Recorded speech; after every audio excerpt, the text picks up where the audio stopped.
With city developers की खास पेशकश।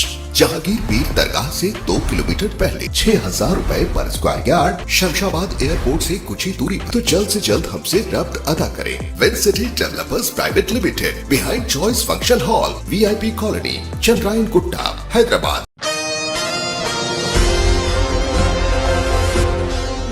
मुसाफिरों की जानिब से प्राइवेट किराए के बस ड्राइवर पर हमले के खिलाफ ड्राइवरों ने बस स्टैंड पर एहतजाजी मुजाहरा किया। कंडक्टर के लिए हॉर्न बजाने पर मुसाफिरों ने ड्राइवर पर हमला कर दिया। ड्राइवर पर हमला करने पर दीगर ड्राइवरों ने बसें रोककर एहतजाज शुरू कर दिया।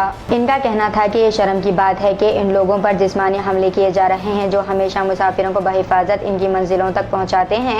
एहतजाजियों ने कहा है कि इन्होंने इस वाक़े के बारे में हमला करने वालों के खिलाफ कार्रवाई करने के लिए पुलिस में शिकायत दर्ज करवाई है। इन्होंने इंसाफ करने का मुतालबा किया। इसके बाद वो दोबारा काम पर चले गए। నర్సయ్య అదే బస్సు డ్రైవర్గా పనిచేస్తూ ఉన్నాం. గత 10 సంవత్సరాల పైననే అవుతుంది. ఈరోజు ఉదయం 7 గంటలకు బస్సు పాయింట్ మీద పెట్టిండు.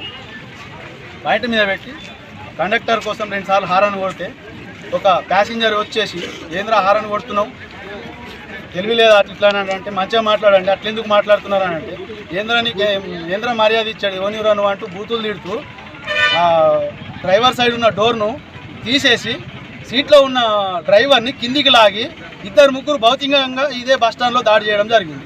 మాకు మరి బస్టాండ్లోనే ఇటువంటి పరిస్థితి జరిగితే హైవే రోడ్ల పైన వెళ్తాం, పల్లెటూర్లలో వెళ్తాం, ప్రతి ఒక్కరిని చిన్న పిల్లల నుంచి ముసలోళ్ళ వరకు, పసిపిల్లల నుంచి పండు ముసలి వాళ్ళ వరకు, గర్భిణీ స్త్రీలను, అనారోగ్యంగా ఉన్న వాళ్ళని అందరినీ వారి వారి గమ్యస్థానాలకు క్షేమంగా చేరుస్తూ ఉన్నాం.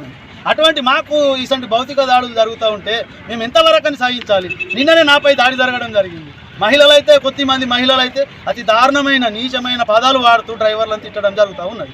అయినప్పటికీ సహిస్తూ భరిస్తూ ఈ ఉద్యోగాలు చేస్తూ ఉన్నాం. అతి తక్కువ జీతంతో ఎటువంటి భద్రత లేకుండా ఈ ఉద్యోగాలు చేస్తున్నాం. అయినప్పటికీ కూడా ఇటువంటి భౌతిక దాడులు జరుగుతున్నాయి. మొన్నటి వరకు కూడా భౌతిక దాడులు జరిగినాయి. అయినప్పటికీ కూడా అవి చూస్తూ ఉన్నారు ప్యాసింజర్లు, కేసులు అవుతూ ఉన్నాయి, వాళ్ళని స్టేషన్లో వేయడం జరుగుతుంది. అయినప్పటికీ కూడా ప్యాసింజర్లు తగ్గకుండా మాపై దాడులు చేయడం ఎంతవరకు సమంజసం? ఈ ప్రభుత్వం, కాంగ్రెస్ ప్రభుత్వం మహాలక్ష్మి పథకాన్ని తీసుకొచ్చింది. దాన్ని మేము స్వాగతిస్తున్నాం. 56 సీట్ కెపాసిటీ ఉంటే 150, 140 ఎక్కితే కూడా వాళ్ళని సహిస్తూ భరిస్తూ అతి వేగంగా వెళ్లకుండా మెల్లగా వెళ్తూ వారి వారి గమ్యస్థానాలకు క్షేమంగా తీసుకుపోతున్నాం. అయినప్పటికీ కూడా నువ్వు పలానా మేము ఆపమన్న జాగాలను ఆపలేదంటూ, మేము ఎక్కడ దాకా ఆగలేదంటూ, అంతమంది ఉన్నా కూడా మీరు పడతారు దిగండి అంటే కూడా నేను దిగా ఏం చేసుకుంటావు చేసుకో అంటూ ఈ డ్రైవర్ల మీద దాడులు చేయడం, కండక్టర్ల మీద దాడులు చేయడం, సరిగ్గా టికెట్లు తీసుకోకపోవడం, ఇది లేదు అది లేదు అమ్మ ఇది ఇవ్వండి అది ఇవ్వండి అంటే బస్సు పక్క కాపిచ్చి దాడి చేయడం, ఇది చాలా దారుణంగా జరుగుతూ ఉంది. దీన్ని మేము ఖండిస్తూ ఉన్నాం. ఆర్మూర్ డిపోలో ఈరోజు పొద్దున జరిగింది, మా తోటి మిత్రుడు నర్సయ్య గారి మీద దాడి జరిగింది. దాన్ని నేను ఖండిస్తూ ఈరోజు ధర్నా చేయడం జరుగుతుంది. పోలీస్ స్టేషన్లో వెళ్ళి కంప్లైంట్ చేసినాం, పోలీస్ స్టేషన్లో రిపోర్ట్ చేసినాం. మా ఈ కార్మికులందరం కూడా జమ అయిన తర్వాత మా నిర్ణయం ఏందనేది మేము DM గారి ద్వారా మీడియా మిత్రులందరికీ కూడా दयచేసి చెప్పగలం. तो इतनी नाज़रीन आज की अहम खबर दीजिए इजाज़त। मैं फातिमा को मिलते हैं अगली खबर के साथ। तब तक के लिए हमारे चैनल एशियन TV न्यूज़ को लाइक, शेयर और सब्सक्राइब करना ना भूलिएगा। अल्लाह हाफिज़।